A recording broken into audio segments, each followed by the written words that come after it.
हमारे चैनल पे आपका स्वागत है और आज का टॉपिक है रूपकुंड झील, जिसे स्केलेटन झील के रूप से भी जाना जाता है। हिमालय में नंदा देवी बायोस्फीयर रिजर्व में समुद्र तल से लगभग 5029 मीटर की ऊंचाई पर स्थित एक ग्लेशियल झील है, जो कि उत्तराखंड में पाई जाती है। यह एक दुरुस्त और चुनौतीपूर्ण ट्रैकिंग डेस्टिनेशन है, जहां सर्दियों के मौसम में भारी बर्फबारी के कारण केवल मई से जून और सितंबर से अक्टूबर वाले गर्मियों के महीने के दौरान पहुंचा जा सकता है। रूपकुंड झील का रहस्य झील के तल में खोजे गए सैकड़ों मानव कंकालों में निहित है। आइए मैं आपको पहले अपने इस गूगल मैप पे दिखाता हूँ कि रूपकुंड झील कहाँ है।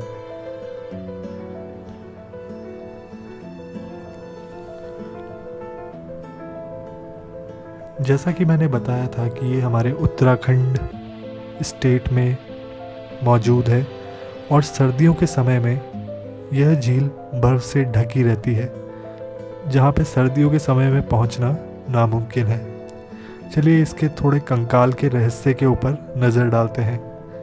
कंकाल पहली बार 1942 में एक ब्रिटिश फॉरेस्ट गार्ड द्वारा खोजे गए थे और बाद के अभियानों और अध्ययनों से कुछ दिलचस्प निष्कर्ष सामने आए हैं। कंकाल 9वीं शताब्दी के पहले के होने का अनुमान है और 300 से अधिक व्यक्तियों के अवशेष पाए गए हैं, जिनमें ज़्यादातर वयस्क हैं। जो बात इसे और भी अधिक हैरान करने वाली है वह यह है कि कई कंकाल हिंसक चोटों के लक्षण दिखाते हैं, जैसे कि खोपड़ी और अंगों में फ्रैक्चर।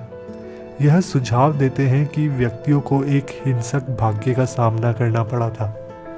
रूपकुंड झील में केवल कंकालों की मौजूदगी की व्याख्या करने के लिए कई सिद्धांत प्रस्तावित किए गए हैं, लेकिन सटीक कारण अज्ञात है। एक सिद्धांत बताता है कि कंकाल तीर्थयात्रियों और यात्रियों के एक समूह के अवशेष हैं, जो किसी महामारी या प्राकृतिक आपदा जैसे भूस्खलन या हिमस्खलन के शिकार हुए हैं। रूपकुंड झील का दुरुस्त स्थान और कठोर हिमालयी मौसम उनके निधन में योगदान कर सकते हैं। एक अन्य सिद्धांत अनुमान लगाता है कि कंकाल एक अनुष्ठानिक बलिदान या निष्पादान का परिणाम है। कुछ अध्ययनों में खोपड़ी पर निशान पाए गए हैं, जो संभावित कुंदबल आघात का संकेत देते हैं। यह सुझाव देते हैं कि व्यक्तियों को जानबूझकर एक अनुष्ठान के हिस्से के रूप में या सज़ा के रूप में मार दिया गया हो सकता है। प्रमुख सिद्धांतों में से एक का सुझाव है कि रूपकुंड झील में कंकाल इस क्षेत्र में हुई एक गंभीर ओलावृष्टि का परिणाम है। इस सिद्धांत के अनुसार व्यक्तियों को अचानक ओलावृष्टि के बड़े बड़े ओलों का सामना करना पड़ा था, जिससे घातक चोटें आई, जैसे कि खोपड़ी में फ्रैक्चर, जिससे उनकी मृत्यु हो गई और बाद में झील में डूब गए। एक सिद्धांत यह भी बताता है कि कंकाल एक आनुवंशिक विकार या बीमारी का परिणाम है, जो प्रभावित व्यक्तियों में कंकाल संबंधी असमानताओं का कारण बनता है।